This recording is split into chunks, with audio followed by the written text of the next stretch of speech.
3 दिवसाची नवीन सुरुवात. शुभ सकाळ मंडळी. सकाळी जरा 5-10 मिनिटं उठायला उशीर झाला की सगळे कामं उशिरा होतात आणि इतकी घाई गडबड गोंधळ होते तर ते फक्त आपल्यालाच होते. घरातली तर सगळी मस्त ढारढूर झोपलेलीच असतात.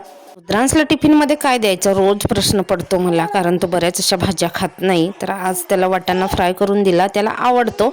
मग चपात्या आणि वाटाणा फ्राय असं तो टिफिनमध्ये घेऊन गेला आणि लसणाचे पानं आणले भाजी फोडणी द्यायला, तर वांगी बटाटी आणि वाटाण्याचा टिफिन पॅक करून दिला. आणि हाच तो टिफिन आहे रुद्रांशला डान्समध्ये मिळाला. म्हणजे सगळ्या मुलांना सकाळी गहू सुद्धा धुवून घेतले आणि रुद्रांशला सोडून आल्यानंतर चहा केला सगळ्यांनी मिळून. आम्ही चहा पिलो. रुद्रांशचे पप्पा गेले कामावरती आणि इथून माझे कामं झाले स्टार्ट. कपडे, भांडे आणि झाडू लादी तर सकाळीच होऊन जाते माझी, त्याचं काही नसते तेवढं. तर सर्टिफिकेट आणि टिफिनचा डब्बा रुद्रांशला कालच मिळाला होता. शाळेतून आल्या आल्या कपडे चेंज करून फ्रेश होऊन लागला खेळायला. आता ते काही संध्याकाळपर्यंत उठत नाही, संध्याकाळ झाली तेव्हा मग अभ्यासाला लागतो असं आहे.